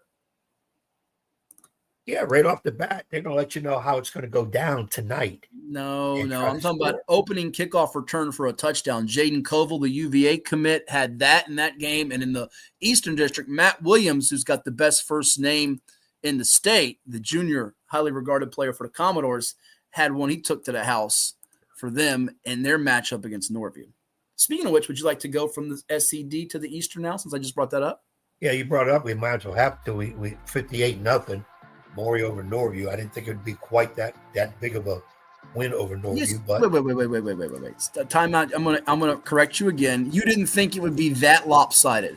If you didn't think it would be that lopsided, then why did you pick? Oh, yeah, you're right. You did have 48-0. I had 70-6. So, I stand corrected. 70-6. Well, you have to understand, Maury, the last 2 weeks, put up 91 on Booker T and 77 on Churchland, who beat Norview. So I thought they'd hit the 70 burger again. By the way, at halftime, they had 52. So your score pick was already out the window at halftime. They took it easy in the second half and played the subs. Only scored 6 the rest of the way. This is why you get letters from the parents. You're saying Maury's going to drub those youngsters from Norview 70-some points, 80-some points. I don't care what they had before. You can't go that high on scores. So yes, you can. I did. And by the way, if I'm right, I'm right. If I'm wrong, I'm wrong. What are you going to do about it? You're wrong a lot. I got to defend you a lot with these people because they say, "Hey, your buddy, he picked somebody to beat us 80-0. What's going on?" I said, "You got to talk to him." Well, the first thing you say is he's not my buddy. The second thing you say is, "Well, I don't emphasize." See, a lot of people think we're doing this show because we're friends, whatever. I said, "Hey, no. Contractually, we do a show together." Nobody said nothing about friends. I'm not fighting them over. We're not hanging out a lot here and there, so understand that. I thought he was your buddy. I said, well, you thought wrong. Right in the kisser. Right in the kisser. But let's move. We digress. Let's get these scores done. Lake Taylor 58-24 over Manor. Lake Taylor got a game coming up soon with Maury. Who knows? And here's the one I'm intrigued by because there's a little story behind it. If he's still coaching. Granby beats Booker T 15-13. Does that not make Jonathan Wilson 2-0? That does make Jonathan Wilson 2-0 as don't call him the interim coach. He's the temporary coach. Be careful. People get all, up in arms if you use the wrong phrase there. Hey, Comets have played better. Now, they've played better with the schedule being soft. They beat Manor and Booker T Washington. So I can't go absolutely zany on that. And they win that game. 15-yard touchdown run from Dariante Holloway. The two-pointer was no good in the third quarter. They trailed this game early, but Montavion Jones to Samaj Lyons got him in front. Actually, that was a touchdown from Holloway for Booker T. Gerald Blackman had the touchdown. The two-point conversion was good to make it 15-7, and then they held on in the fourth quarter with nobody scoring either way. So Granby's next game, though, an interesting one at Norfolk Academy, private school ed. And since we're just going there, why don't you give the folks what happened on the private school side of things? And folks got a chance to watch it right here on Cova Sports TV. Wayne Lance's Seahawks now on a winning streak, 3 in a row as Atlantic Shores is able to turn back their visitors from Blue Ridge. What was that final? 48-18. There you go. Michael Lance get it done. Youngster Wayne Lance's offspring throwing the TD passes, leading the way. What happened with Norfolk Academy and NSA? Now that was going the other way. It was only 6-0 victory for Norfolk, where these teams are scoring 50 points. A 6-0 game. That's like 1-0 in baseball. So that was a defensive struggle with Norfolk. Real quickly, Academy. Are you surprised by that? And if you're Steve Moniger, any concern? It's a private versus public matchup. You're probably expected to win. Key game. It has a little buzz to it. I'd certainly have more buzz if Granby was having a year they had last season, but. Your quick take on that game for next week, Academy and Granby, first showdown, huh? Yeah, I got to look a little bit more into what Norfolk Academy has. My heart wants to go with Granby because relationship I have with Jonathan Wilson, former player of mine, when I coached at Norview. So, but Norfolk Academy usually can get some things done on that football field. Right now, I would kind of give the edge to Granby, but I'm going to have to. Really? Because Norfolk Academy's 5-1, only blemish was 17-10 to St. Christopher's. And as you know, St. Christopher's is mighty, mighty good. They have one of the best linemen and 2 sports standouts. You got a chance to broadcast one of his basketball games in the state. And we're talking about one Darius Gray, the offensive lineman, who is committed to play for the Gamecocks of South Carolina for St. Chris, who beat Huguenot back in late August in kind of a signature win, private versus public matchup. So to hang with St. Chris, and I would give the edge to Norfolk Academy. I know you're biased and partial there, and people like to say you're the public school guy and going to side with your buddy that you used to coach in Jonathan Wilson. But I would give the edge to Norfolk Academy. That's where my heart lies, but I'm going to do some more studying on that situation before Friday when it picks up. That sounds like he's gonna take the same as me because he doesn't want to lose his slim, and I do mean. Oh no, I'm not. One game lead on Matt. That doesn't concern me because I'm still up there. Not for long. I'm chasing you down like I'm gonna be all over you like a spider monkey. Now, you be who you want to be. That would be a great costume for you for Halloween coming up, since that's your favorite holiday. And the problem is you wear the mask all year long. If you would not do that, it would be a lot better. But I digress again. Let's finish out these private schools. All right. Norfolk Christian 35-14 over Central Virginia. And Fishburne Military, they lose to Greenbrier Christian 51-0. Nandua, who is not a private school, beat Isle of Wight Academy 31-0. And then on Thursday night, Catholic out of Norfolk? Virginia Beach. Virginia Beach beats Hampton Roads Academy 27-0. So that's your private school agenda Thursday. And of course, most all the games were last night. Where be it we go next? A lot of shutouts. We'll do one more district because we haven't touched on the Bay Rivers, the beach, or the peninsula yet. So pick one more, and then we'll do a timeout, and then 2 more districts. As Lynn Burke is watching now, we were just talking about you and your book that'll be out soon, Lynn. As he says, good morning to Coach Hatfield and Coach. No, Lynn. 2-0, baby, on the hardwood. Great Neck girls basketball. I'm undefeated. Got a better win percentage than Ed Young. Lynn knows it. America knows it. Yeah. Thank you. I try to tell you, Lynn, of all people, stop filling this knucklehead's head with he's the coach now. Now he's going to talk about he's winning when he's coaching his third grade girls team somewhere. He's not a coach, can't be a coach, never will be a coach. Okay? I can break down coverages and offensive schemes, defensive schemes, formations way better than you can on the gridiron. So don't even go there, sir. I will run circles around you. Somebody said to me a couple of weeks ago, hey, the Hatfield guy, did he swim or something in high school? He's always in the pool. I said, swim. Have you ever seen him swim in the pool in the full segments? Answer is no. He jumps in, sits in one spot, and comes up with the most ridiculous jokes of all time. And you people keep filling his head that he thinks everybody wants to hear it and see it. So you've got to be careful. Yes, he's about 500, and I don't even know what it is behind me. See, he's got to ask me to know how many wins he's got because he doesn't know. He doesn't keep track. He just keeps that towel waving. And by the way, did the towel disappear? I don't see the towel now. Did you get rid of the towel? Or did the towel get rid of you? I might have used it to probably wash my hands, dry my hands, probably. I'm not sure. Okay. But yeah, we've got to be careful we don't fill this dude's heads up. And because the break is coming up fast, let's get these scores from my favorite. That must be the Bay Rivers. All right, what do you have? Hey, it was the Hovis Trophy on the line. It was York. It was Tab. I know you wanted to go with your buddy Blue Smoke Doug Pereira, and they were winning this game early. They were up in this game, but Tab, as they tend to do, they've been a second-half team the last couple of years under John Byron, and they were once again just that in this latest installment of the Hovis Trophy Showdown rivalry game.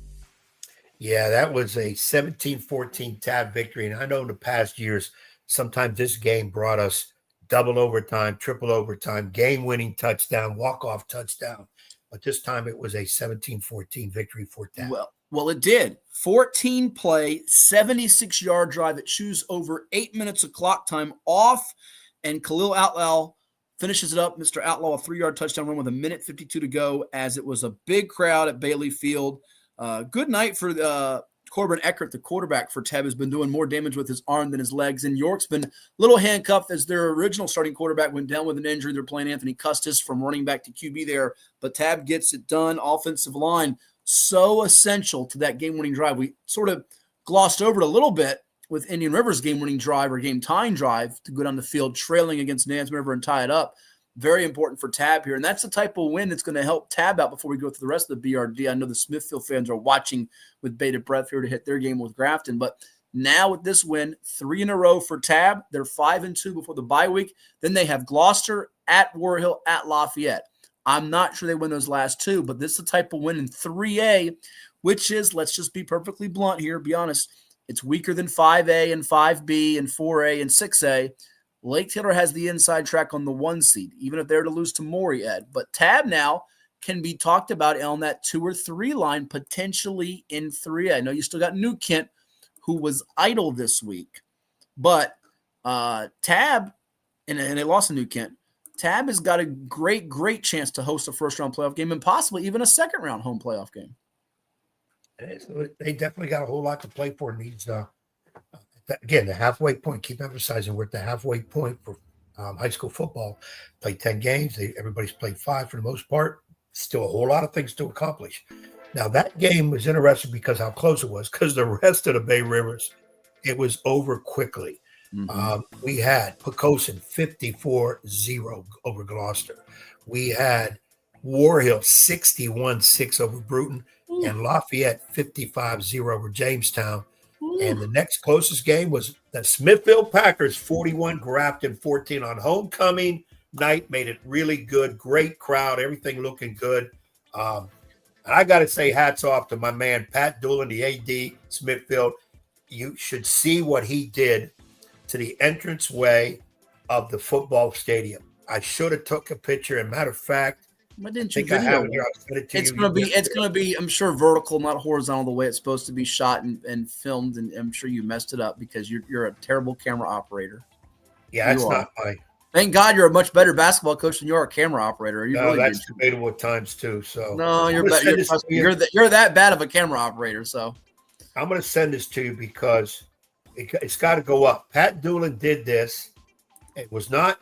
Nobody told him to do it. Nobody expected. It's not even in his pay grade. He painted the sidewalk blue. Really? And he put in the blue what solar lights. Oh, nice. As you come up to the stadium. When I'm walking on the blue, I told him when I'm walking on the blue, I feel like I'm on the water or something. I don't know why it's different in my head. I sent it to you. If you can pull it up and put it out for all the people to see. Oh, you know what? We can show it. There it is. Look at that. Look at this. That looks good in my driveway, that's for sure. Wow. Now, this is what an AD does. We got ADs that can't get off their butt out of their office to do what's regular. This guy's out, got paint all over him. He's on his knees. He's got scraped knees. He's dirty. He's got paint across his face. And then meanwhile, he's also trying to take care of business for all the sports. This is what an AD is doing. And I want to bring that out there. That was all done by Pat Doolin. Nobody told him to do it. He did it on his own. You know what? You're doing a great job of sucking up today. You're doing a great job. That means I don't need to. I don't need to. I've already yelled at Pat. In fact, we've only been together a month. I've already yelled at him 3 times. So I'm probably yelling at him. He's not married to you, and he's glad he's not. Oh my gosh, he'd be on suicide watch. Yeah, I was going to say, he would say to me, Coach, I don't listen to my wife. I ain't going to listen to you, but I ain't going to say that because he definitely listens to his wife. Christmas is around the corner. Ed Young's trying to be a good boy, ladies and gents, so he gets an extra stocking stuffer. That's what he wants. No, I just want to make sure I get. But that does look cool. I'm not gonna lie. That is. Hey, you should see it at night. You should see it at night. I see the little glow. Yeah, it's pretty cool. I should call Doolin. Hey, Doolin York Services help fix my house blue Christmas smoke. Decorations and all that. What's that? York has blue smoke. Smithfield has blue sidewalk with lights. Okay, so now we just got to get Hatfield out there to feel that Smithfield's important so that he can grace us. Hold on, that leads me to the next thing here. And before we'll take a timeout and then tackle the Beach District scores and the Peninsula scores, and then we will do our college football NFL picks, close up things here on this edition of 7x7 Sports Talk. So next week, York invades Smithfield, which has got me wondering, are you going to greet blue smoke with, like we talked about, little comes out in blue smoke, and you come out with, the Packers lead them on the field. Since you're going to see your buddy Pereira, are you going to do that? We talked about this. Time is coming up next week. You got nothing else on the schedule for October 17th. Don't tell me you have some big shindig to go to or some basketball clinic or some party or some cruise or some concert. It's now put up or shut up time. Are you going to go do it? And Gene Jones even says, go Packers. Are you going to do it? Gene, tell him. Ed's got to step up his game and roll out the red carpet for one Doug Pereira and show him that you got better blue smoke than his blue smoke. Well, first of all, Gene Jones, congrats to you. Gene Jones got elected to the Old School Legends Hall of Fame a couple weeks ago. So Gino's in there. And as far as Doug Pereira, I love you, Doug, but blue smoke will be extinguished at Smithfield next week. I'm not greeting you with the blue smoke. You can walk up our blue sidewalk if you want. Don't start talking trash that will end up getting you in trouble and Tracy Parker want to punch you again after what happened 15 years ago against Great Bridge. Don't do that. Yeah, I don't know. I will never trash another team, and especially somebody like Doug who really works his butt off for his program. Okay, smack talk. You're stuck in we're not. The blue smoke won't make its presence because you can do that at home. You ain't doing that on our area. And Gene, I love you, but that's debatable on the first class sometimes. He'd love to sit in first class on the plane, but he's been kept out. And Gene, speaking of first class, Hatfield's probably his third best time in school because he spent 4 years in first grade. 4 years. He's a veteran of first grade, knowing how it works. So, and Gino's down there, I think, I always say, where's he? He's principal somewhere in North Carolina. Gene, put it up there. Tell us where you're at. Because Gene was a big-time player at Norfolk. Oh, my God. Norfolk Catholic, I'm pretty sure, as he's told you many a times, and you're way off the mark. And by the way, no relation, as he told us, to the lineman from Hampton who's got the name Gene Jones Jr., not his son. That's true. That's true. Although he's playing well enough that he could adopt him and say it's his. So, hey, big force on the line of scrimmage for the Crabbers.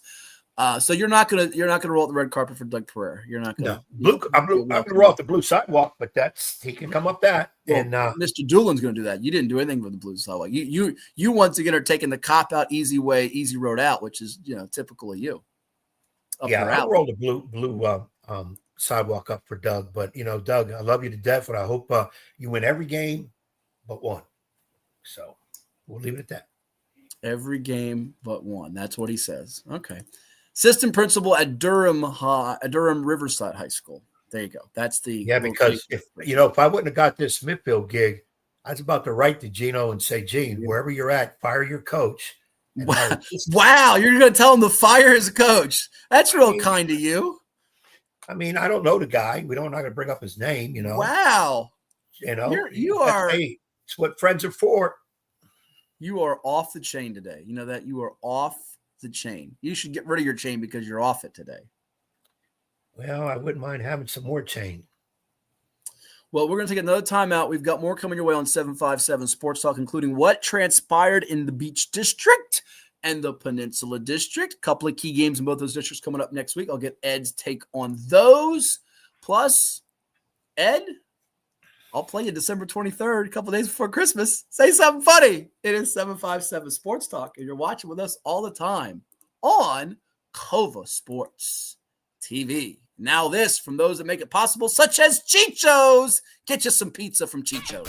For any athlete, making it to the top sometimes comes with a few steps back. That's why parents count on CHKD Sports Medicine, advanced diagnostics, treatment, and rehabilitation for sports injuries just for young athletes like yours. With convenient locations across Hampton Roads and a whole team of experts here to keep your favorite player at the top of their game. CHKD Sports Medicine. Learn more at chkd.org or call the CHKD Sports Injury Hotline. Cova Painting. We don't just paint, we transform spaces. Visit covapainting.com or call 757-550-7357 and mention the Sportsplex for 10% off of projects over $1,000. What's up at DQ? Oh, just the best deal ever! The $7 bacon cheeseburger meal deal. Bacon cheeseburger for a limited time, plus fries, drink, and a sundae. Yeah, this is not the time to be modest. It's all full size for just $7. And there's bacon on that burger. The $7 bacon cheeseburger meal deal. Now, for a limited time on the $7 meal deal lineup. Only at DQ. Happy tastes good. What does happiness mean to you? Being in the ocean with you, watching you catch super fun waves. In Virginia Beach, happiness is breaking barriers and savoring the sunshine. I couldn't pick a better place or a better person to be with. This is what makes me happy. Happiness is going all out. And taking it all in. Here, happiness is whatever you make it. Find yours in Virginia Beach.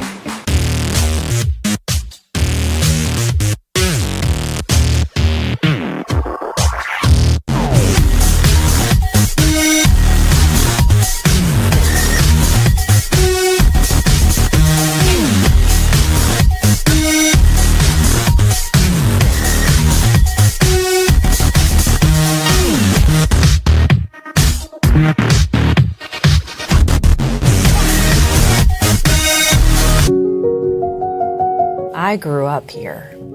I know this town. I know the people here. More important, they know me. As a banker at Town Bank, we become part of the communities we serve. The people who bank with us, our members, know us. When you bank with Town Bank, you'll know your banker. You'll know you can reach us, and you'll know we're here for you. James Catato tells us tonight there's a new team making new noise in the USL2 scene on the other side of the water. Something special is brewing inside the walls of the Virginia Beach Sportsplex.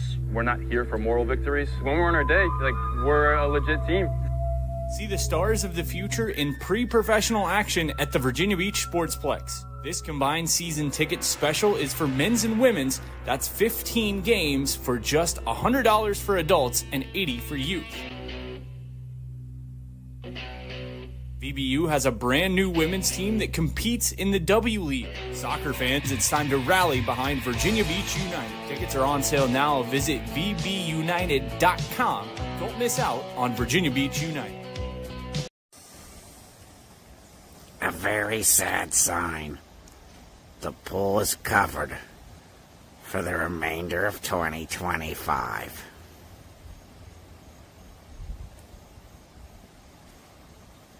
And with that, we send it back to Matt Hatfield and the coach, Ed Young, on 757 Sports Talk on Cova Sports TV. This is 757 Saturday Sports Talk. Here are Matt Hatfield and Coach Ed Young. I'm going to drink to that. No more fooling the pool for a long time. That is a good feeling. You're despicable. You know that? So many of my constituents out there are doing the same thing. So they're not drinking to that. You're evil. It's pure evil. That's what Stewie would say. You are pure evil. That's why you are the evil basketball coach. Hey, why don't you try this one? Let's take it up a notch. And by the way, I'll play you December 23rd. You didn't say nothing. I'll play you. I need a game. My great net girls will come play you. Come on. I need a game December 23rd and December 30th. Listen, well, December 30th. Yeah. So you want 2 days before Christmas and 7 days after that. Okay. I need 2 more games. You want no. You let's again reiterate this. You don't need 2 more games. You want 2 more games. You need oxygen. You need water. You need air. You don't need 2 more games. You want 2 more games. This is what I got to put up with. Yeah, okay. Oxygen, air, we need that. And I need 2 more games to fill out my schedule. So you want 2 more games to fill out your schedule. Get it right. Maybe if you ask nicely, you'll get them. But you keep saying you need things. You're too needy. We don't, somebody's going to say we don't need you. How about that? That's fine with me. I don't have a problem with that. There's a whole lot of people. I got the list. It's over here somewhere. I got a list of people I don't need either. It's over here. But here's what I'm thinking before we got to get back to these scores. People you don't need. You don't need the list. Why do you keep a list of people you don't need? What are you doing over there? Just to remind myself. Since the pool is closed, why don't you jump in the river? James River is not closed, and do some of the segments from the James River. Wouldn't that be make for some great Saturday morning shenanigans? We got Hatfield from the river, not Nansemond or not Indian, but James River. Nobody's laughing at that. Well, I'll put it out there to the people. How many, raise your hand up on here, get on the chat line, whatever, wouldn't mind seeing Fool in the Pool switch over to, I got to come up with a phrase for the river, in the river. I was covering the rivers last night, Nansemond and Indian. That's what I'm saying. You have experience with the rivers. So now why don't you go into the James River and do a joke session from the James River? I guarantee you it'd be riveting. Our ratings would go up. It would be better. It'd be better than Fool in the Pool. Where would you like to go next? We're not going to the James River. We're going to the Beach District or the Peninsula. Well, let's go. Yeah, we're talking waters. Let's go to the Peninsula because if I'm not mistaken, if I look at this right, only one game last night, couple to go today. And, of course, there was the big one last Thursday, Phoebus knocking off Bethel 34-21. Last night it was Warwick easily over Woodside 21-0. But 2 games today, we've got Kickintan versus Hampton and Menchville versus Denby. Okay, let me pause you there. And we both took Denby over Menchville. The Massey ratings have Menchville, by the way, as Denby tries to secure its first win in that head-to-head series with the Monarchs since 2016. And we both also have Hampton taking care of Kickintan, which, by the way, I think has started now. In fact, if I can pull it up, I'll tell you what the score is while we're doing this now. We'll give you a live score update, potentially. Wow, 10 a.m. game. Yeah, it started at 10 a.m. It is currently right now Hampton 6, Kickingham 0 with 1:56 to go in the first quarter. Crabbers in their black unis with the red numbers, Kickingham in their white jerseys with the green numbers. See what I can do? I can give you live in-play updates. Of course, if you're watching this later, you're not going to be watching it live. You'll be watching it on sort of a delay or replay. But that score, Warwick, and we know how good the Warwick defense is. Tracy Pope's been balling out, Cartier Carey, Christian Corbin, Dwayne Skipwith on the line of scrimmage, dominating. But it's the same score that Churchland beat Norview last week, and then they got beat by Norcom. Didn't have a ton of offense, and we've seen the offense step up here for Warwick. I gotta be complimentary now. Terrier's downtown Brown ran over some defenses, and Thomas Sykes and company have stepped up the offensive productivity for that group. However, they've had injuries at quarterback. A couple of guys that are going to play quarterback transferred out in the offseason to a school in the district, to a school outside the area. So they've been down to third and fourth string quarterback essentially. And now Warwick has, after they play Denby, which will have a little bit of a meaning to it, October 23rd against the Hampton Crabbers. So it's the only thing standing in the way of that first PD title for the Raiders. If you want to still, and by the way, I'm going to sound like the Debbie Downer or the Maddie Frowner. Get it, Maddie Frowner? There really aren't district titles anymore, so I don't know why people around here making a big hubbubaloo about district titles, since not everybody in the districts play each other, all that much. Nonetheless, Warwick has a chance to go through the peninsula unscathed for the first time. Are you at all concerned that the offense, if they have to generate points against, say, a Hampton in a couple weeks, are you concerned, or are you more settled with that Warwick defense is going to dominate? They'll be just fine, Matt. You're making a mountain out of a molehill. Well, I've said it before. You can have the greatest defense in the world. You got to score some points, or that defense is going to wear out. I think Warwick's offense is okay now. Downtown Brown, that kid can run through brick wall. Yeah, he's got that power and elusiveness in his run. So I think Warwick, I still think they're a better defensive team than they are on the offensive side, but their offense speaks for itself. I think they can handle that both ways. I don't think Warwick will have an issue. They're done with Phoebus. Hampton will be a tough game. Other than that, I think Warwick will look good heading into the playoffs. Well, and Hampton's in progress now, but Hampton's next two games, Phoebus and Warwick. Is it important that they get a split out of that? And can Hampton get a split, or are they looking at potentially back-to-back losses in that deal? Or do they have the ability to go 2-0? What's most likely, 2-0, 1-1, or 0-2 in that key back-to-back stretch with both their rival, the Fandoms, and the only team that hasn't lost a district game in regards to, I should say that Hampton hasn't lost a district game yet, but looks like the favorite in Warwick. What do you think? Is Hampton going to go 2-0, 1-1, or 0-2 in that stretch? And what kind of tells the story there? It's really my gut reaction is to say Phoebus, Warwick, Hampton, you're looking at two potential losses. But knowing Phoebus has been dented by some teams this year pretty good, and Warwick at times has shown trouble in scoring, though they're doing it fairly decent now. Mm-hmm. It's really going to be what Hampton team comes. Their best effort of the year.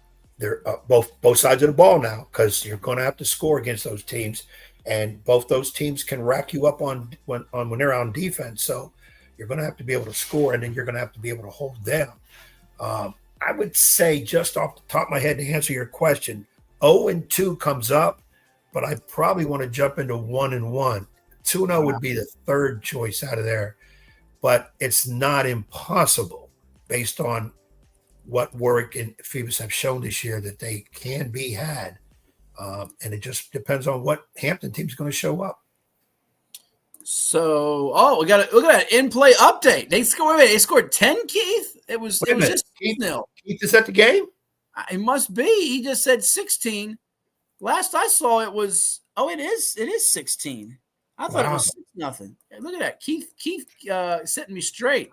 It was not 6-0. It was 16-0. Thank you, Keith. He's on top of it for us. Appreciate that.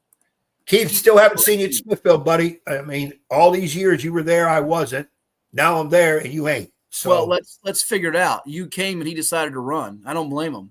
I'd be running for the hills sometimes too, Keith. So I bet the other Keith, our mascot Keith, who was running for homecoming king last night, didn't win it. But he wait. There's two Keiths. There's another Keith at Smithfield, senior at the school, and he is the mascot. So it's not our beloved Keith. There's a second Keith. He's been retired as mascot. Oh yeah, he's been retired. Do you think if they had a popularity contest between the two Keiths, we could make that? I'm gonna tell you what. Oh, be careful what you say. Present Keith is well liked. When they mentioned his name last night at halftime, he got a whole lot of people yelling, especially the female population. So, oh wow, our Keith, older Keith, you might be yesterday's news. Oh man, look at you! You're just throwing him out to the pack. Keith, and he's Keith A to me. The other Keith is Keith B. Keith A and Keith B. I'm still partial to Keith A because I haven't met Keith B. Yeah, you haven't met him yet. So, but Keith, you're out of sight, out of mind. That's all I can tell you. Man. Out of sight. Don't worry. He'll come check you out in basketball season. And then he'll be asking all kinds of questions why you're running, what you're running, and doing what you're doing. The problem with Keith is he calls home where he hangs his hat and he don't wear one. So we don't know where he is. Well, look, he's a busy man. Keith has things to do, people to see, places to go. And thank you, Derek. Let's make sure people understand Keith is a legend in Smithfield. You're trying to almost like you're denigrating Keith. Come on now. Oh, no, I would never take the legend status away from Keith because when you think of Keith, you think of Smithfield. Think of Smithfield, you think of Keith. So we give him his props. But I'm there. I haven't seen him yet. So, Keith, come on out next week, home Friday night football. Get you come out. Yeah, bless us with your presence in terms of shake some hands, kiss some babies, and, you're back in Smithfield. If Keith makes a promise to come to the game, will you and him run out of the tunnel onto the field for the big battle against Pereira and the Falcons? Will y'all run out together, mascot uniform or not? Will you run out there and help lead the team on the field? No, I'll take a video with Keith and I walking down together on the booth. You want to take these easy cop outs? Come on, step up your game. Let's go to the Beach District, shall we? Because we've left them out all morning long, and we don't want them to feel left out. Well, yeah, we got to take care of the Beach District as Green Run took care of Lansdowne 34-7 last night. Salem over Kellam 14-0. Kempsville 31, Ocean Lakes 12. Tallwood 48-20 over Princess Anne. And there is a game today, 2:00. So hopefully they avoid the rain. First Colonial is at Bayside. What was that Salem-Kellam score again? You said, was it 14-0? 14-0.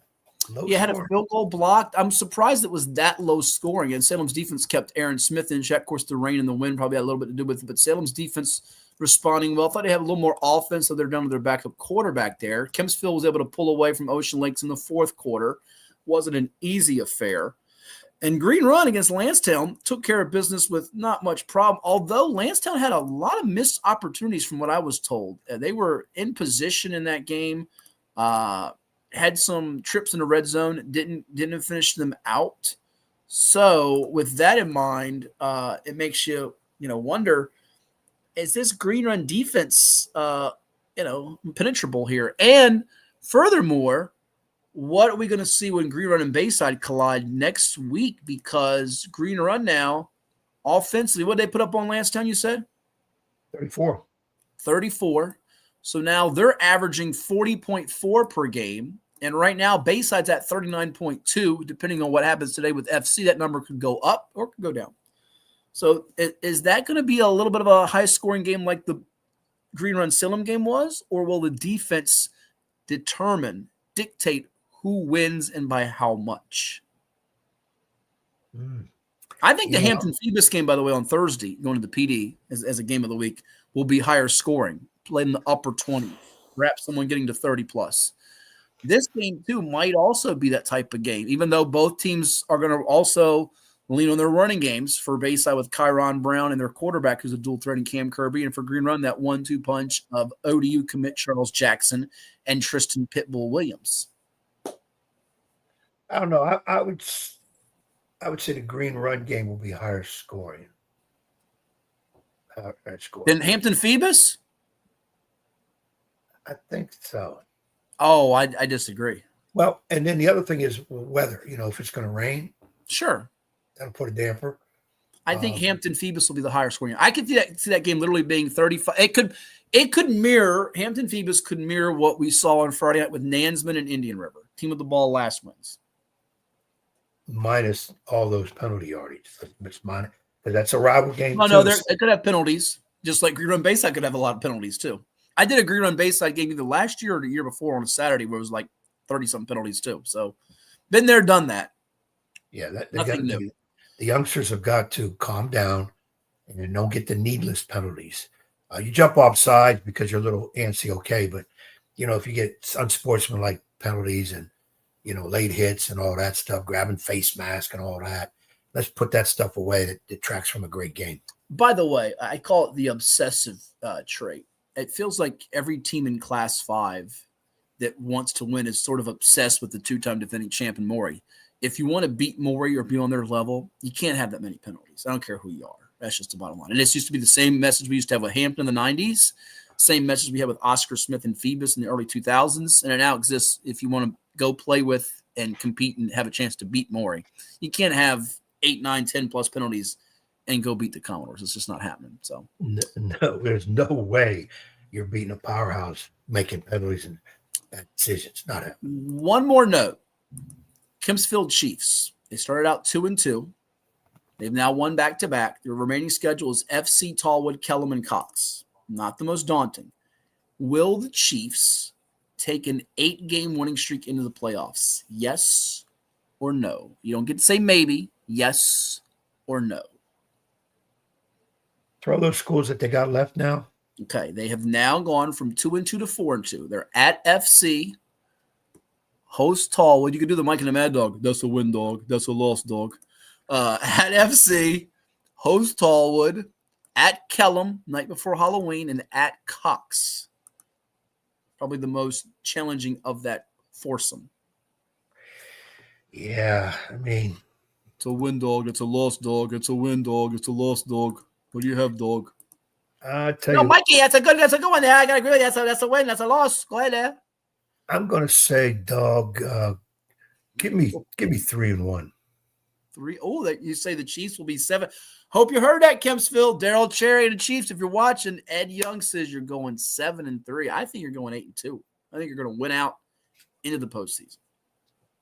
Probably will, but I wouldn't mind being wrong in this one. Okay. Stick around, a little bit more to do here on this edition of 757 Sports Talk. We'll hit on the college football and the NFL picks to conclude this particular episode. As always, you are watching with us on Cova Sports TV, where we ask you to like, to share, and most importantly, subscribe. Because when you hit that little bell, ding, ding, ding, it will ding for you. You get notifications when things go live, like our show and live sporting events on Cova Sports TV. And you will not miss a thing. Plus, you can always go back on the playlist and rewatch things on the show you liked, maybe didn't like, or missed. All available for you on Cova Sports TV on YouTube. And go ahead, you got the finger up, means you got to say something. And it costs them nothing. 0 zilch. Nada. Free. That's your favorite. Free is me. Free is me. And you love Saley and Clarence. Saley and Clarence are not bad either. All right. We've got more coming your way. Ed's going to try to find 3 NFL picks for this particular Sunday in the National Football League. And I have a sneaky suspicion he is not, and I do mean not, going to pick the Las Vegas Raiders. Stay tuned. You're watching Cova Sports TV. What is more? Is it more reps, more strength, more stamina? We say it's all of that, but it's greater than just what's in the mirror. It's about improving your mental and physical health. More is a feeling of achievement, fulfillment, confidence. It's looking better, feeling better, being better, and it's our mission to get you there. Because here, you are One Life Fitness.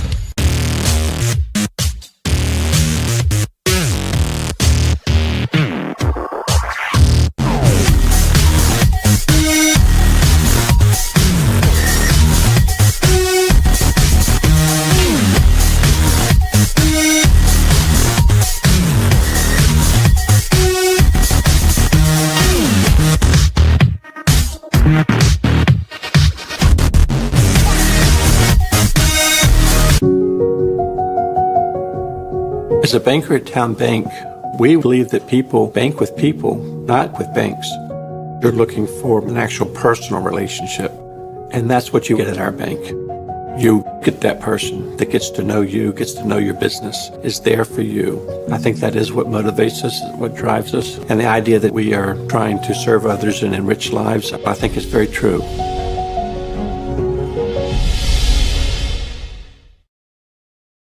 Hampton Roads has a long-running high school and college sports tradition. It's time to give them the spotlight they deserve. This is 757 Sports Talk. Usually it's Hatfield. That's why I try to tell everybody, get on Hatfield. He is the legal scribe, the talking head that knows all this, puts the whammies on. We do things different on this podcast. That's why we're rated number 3 in the state. You got Play-Doh? Get out of here! We've got people all over the globe watching with us. Sitting in a phone booth with you would be very... we got to have your own phone booth. I'm not sitting in no phone booth with you. It is 757 Saturday Sports Talk here on Cova Sports TV. Like, share, and subscribe. Like, my skin is like you're making me uncomfortable. Like, I don't know what you're talking about. Hey Alexa, is Matthew Hatfield smarter than Coach Ed Young? From On3.com. It was a 6-game win for Hatfield over Young, both of whom got better than 84% of their projections right during the 2024 regular season. I rest my case, Your Honor. I rest my case. And now back to Matthew Hatfield and that evil basketball coach. Blast you, Ed Young!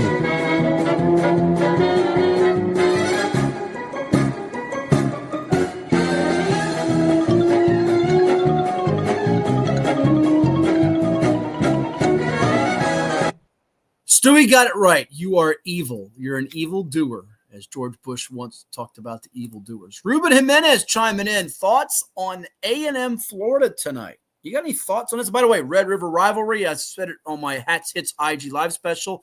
Give me Texas, and by multiple scores, Arch Manning's going to get it done. It has saved the season time for them, much like it was for Florida in its game last week against Texas. So with that thought process, I think the Gators with DJ Lagway have righted the ship to an extent, but I got A&M winning it. I think the defensive line controlled the line of scrimmage, Ruben. Give me A&M to make Lagway run for his life a little bit more. And I know the Florida defense has been solid, but I think A&M will pull it out in sort of a funky type of lower scoring game. Total is 47.5. I think it'll be lower scoring, something like 21 to 17-ish. I think it'll be lower scoring, 24-20 maybe. I think the total is a little too high in that game. Agree. A&M over Florida. Put back on Napier again after getting a little bit of it erased with the win over Texas. But, I think A&M does this. A&M is one of the teams a whole lot of people talking about, giving them props, but I think they're getting better and better every week, and they're already good. I would go with A&M in that one. Indiana-Oregon's the big one. Indiana-Oregon's the big game today. Signetti, can Fernando Mendoza and that style travel to Autzen and win it against the Ducks and Dante Moore? I think that'll be a higher scoring game, and I like Oregon to get it done in that game. Big number to cover, but I like Oregon to flex its muscles a little bit. And might have to hang on for dear life. I see them getting up 2 scores, kind of being up 38-24. Indiana scores it late, try to get the ball back, but I ultimately see the Ducks winning it. I agree. I think the quarterback that wins this, Mendoza or Moore for Oregon, jumps up higher in the Heisman spotlight. Mendoza needs it more than Moore. Right now, I think Moore is – a lot of people are looking at him as the front runner. But if Mendoza freshman – I don't know. Ty Simpson of Alabama last week put on a show against Vandy. I think he's trending upward. He might be the guy now. He is, but Speaking of that, that's my, I've done pretty good the last couple of weeks bringing a upset, if you can call it an upset. I think Missouri takes down Alabama today. Oh, really? I don't know if I buy that. Now, they have the best running back in the SEC, and Drinkowitz is drinking the Kool-Aid. He's done a nice job there. They're sneaky, but I think Bama has corrected some things on defense. I think offensively they found a good rhythm. I like what they're doing there. Kellen DeBoer's group, I think the receivers can match up well with the Mizzou secondary. I like Bama to win that one on the road. It is a trap spot, or I shouldn't even say a trap spot. It is a tough spot, that's for sure. And the one I feel even less confident about is Utah knocking off Arizona State. Do you? Okay. Yep. All right. NFL picks time. You see the standings. It's not so pleasant. Last week, Bruce got the wins with Carolina, New England, and Jacksonville, all as dogs, all winning outright. The Panthers had to rally. Jacksonville had to rally. New England stuns Buffalo. I had the Bills. That was a loser outright. I had Seattle as a favorite. That was a loser outright. I won on over 41.5 Arizona, Tennessee. And if you watched that game, I wanted to eat my hat. It was 22-21 Titans. The Cardinals should have gone up 28-6. Some of the worst blunders you'll ever see in football. That doesn't deserve any more of our time because the Cardinals right now are just a disgrace that I don't even want to talk about them. You, sir, had Baltimore plus 1.5. They got rocked, thumped, demolished, destroyed. Yeah, they got taken behind the woodshed by Houston and C.J. Stroud. Dallas covered for you minus the 1.5 against the Jets. And the Giants plus the 1.5, a loser against the Saints. But the Giants were a winner on Thursday night in spanking the Eagles. So what does Bruce have on the docket for us today as we close out the program? He's taking 3 bow wows again. Woof, woof, woof. Why not? It worked for Bruce in week 5. It can work for him in week 6. And he's got Cleveland plus the 5.5 against Pittsburgh. New Orleans plus the 3.5 as a doggy. Woof, woof. Could win it outright if they don't cover the spread, Ed. And he's taking my Cardinals, Bruce. I don't know what you're doing, with or without Kyler Murray. I know Lord Malik Heru of Indian River likes him, but they play the Colts on the road. The Saints host the Patriots coming off that big win over New England. So I like his logic. Bruce's logic makes sense. Let down spot for the Pats. Take the Saints at home. Cardinals try to save their season on the road against the Colts, who have been playing over their heads a little bit, but I'm not sure about those. So we both stunk. 1 and 2, why don't you go first? Sure. Yeah, I'm not sure. Go ahead. You probably have 2 good ones, and that's why you want to reserve I have them. no good ones. I'll be honest with you. I don't feel like picking it all because I know it's another disaster. I want to go with against Bruce and 2 of those. I think New England and I think Pittsburgh, but I have no confidence in these picks. Definitely, let me tell people, do not listen to us in the picks, especially me, or you're going to go broke. I want so much to say Chargers over Dolphins, but I have a small feeling Dolphins are going to win that. I don't know why. They're horrible. Give me – this should be an easy one. Rams. There's no easy ones, but go ahead. Rams over the Ravens. So now I'm going to go against Baltimore. I had watched the Ravens play their best game of the year. It's a lot of points to lay. You're laying 7, sir. Watch what happens. Give me the Rams over the Ravens. Watch what happens. All right, so I get the next 2. And I've talked myself out of one while we were sitting here because I was going to take Denver, who has screwed me time and time again against the Jets, but it's in London. They're coming off a big win. I have no idea what to expect and watch them not cover a big number. 7 now in pro football. His games are like 1-score games. So many points. The Dolphins intrigues me. I might take it. But for my first pick, just to screw with you, which I love doing, I'm going to take Las Vegas, the Raiders, laying 4.5 at home against the Titans. If they win this game by a field goal or less or lose, I'll be so mad at them. But Geno Smith, he knows he'll get benched soon. He's been terrible. With that in mind, I think they'll beat the Titans coming off that big win. I don't see Cam Ward winning 2 in a row on the road, and I don't see him covering in this spot. Titans are poorly coached. Give me the Raiders. Pete Carroll's a better coach. Pick number 1. Pick number 2, I'll go back to the well because why? I'm a glutton for punishment. Buffalo was so bad. When they play so bad, they're due for a bounce back. And they're on the road laying 4.5. Again, Tough number, but watch them go smoke the Falcons now, win by 2 or 3 scores. Or they'll have a big lead and blow that and only win by a field goal, and I'll be mad at them and vow to never pick them again and be off them completely from the Super Bowl. So I'll take the Bills, land 4.5 in Atlanta, sometimes known as Hotlanta, for choice number 2. Your last 2 before my final one, and we bid adieu on this particular Saturday, sir. Give me, I think first time all year I'm doing this, give me the Commanders, minus 4.5 over the Bears. Jaden Daniels made you a believer with that win over the Chargers where the defense shut them down for 3 straight quarters, and Daniels was the maestro. Yeah, I'm going to lean towards them. Now, you know what the number is. You're laying 4.5 on Monday Night Football against Wilbon's Bears. Yes. And I'm going to go in the Charger-Dolphin game. I'm going over 43.5. So you're going to take the total over 43.5. You got faith in Tua and the Herbert. They were drafted in the same draft to have themselves a good old shootout. Kitty Corral style, even minus Tyreek Hill, the cheetah, fastest guy on the planet. He so believes or says, but he won't be available for that one. Yeah, I'm going to stay away from picking winners, and I might start looking at over and unders. Okay, good to hear. Good to hear. And my final pick, as we see Lynn's book's going to be out soon, we love to hear that. We love that, Lynn. We're going to talk to you about it when you have it ready for people to check out. And our man Jay Watford chiming in. We love Jay, young man from In Your Everything Special, reminded me of Ronald Curry. Woo! That's some high praise, Jay, for Lord Malik Heru. Lord, he didn't do it. He compared him to Curry. Hey, that's some high praise by Jay Watt. If John does that, you can almost say it's not going crazy. John's seen a lot of athletes. He's not a prisoner of the moment like a lot of people out there. But when Jay says that, that's Yeah. I'm even more surprised Jonathan is watching us. I know. What if on a Saturday?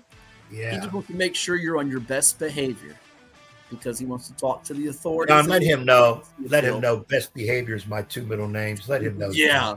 He knows you way too well to know that's not the case. Final pick, because Ed has other things on the agenda today than to deal with us. Oh, I tell you what. I love Detroit KC. And here's what I love. And this is going to be, this is an Ed Young. Why would you pick that? That's a dumb pick, Matt. Dumb pick. Here it comes, folks. Don't tell me you're picking Kansas City. Oh, no. This is better than that because you criticized me a couple years ago when I did this with KC in Baltimore, and I'm doing it here. Highest over-under on the board is 52.5. And yes, there are playmakers galore. But I think there's pride defensively for a Sunday night game. It's 52.5. I'm going to go under the total of 52.5 Detroit KC. You say, why on earth? Because I think the Lions will run the ball more, number one, with Montgomery and Gibbs. And number two, the Chiefs at home, the defense with Spagnuolo, will dial something up. They'll have a recipe to keep this to under 9 scores. Under 8 scores when you count the touchdown and field goal. So I'm going to say we just squeezed under the 52.5. It might be a final, in fact, ladies and gents, of 28-24 to give me a win by half a point. So I'm going under 52.5 Lions, Chiefs, Bills minus 4.5, Raiders minus 4.5, Ed's got Rams minus 7, Commanders, also known as the Commies, minus 4.5, and over 43.5 with Dolphins, Chargers, and you see Bruce's picks on the screen, and that's going to do it for this episode. Hey, big one next week, Edward. Old Dominion, James Madison up in Harrisonburg. Maybe you and DJ Mike Hatfield can go make a trip. He'll wear the colors of the Dukes, and you'll wear the colors of God only knows. Well, I wear the colors of Old Dominion. Oh, you're really going to root for ODU? Okay, I didn't know that. I think Old Dominion is going to get them.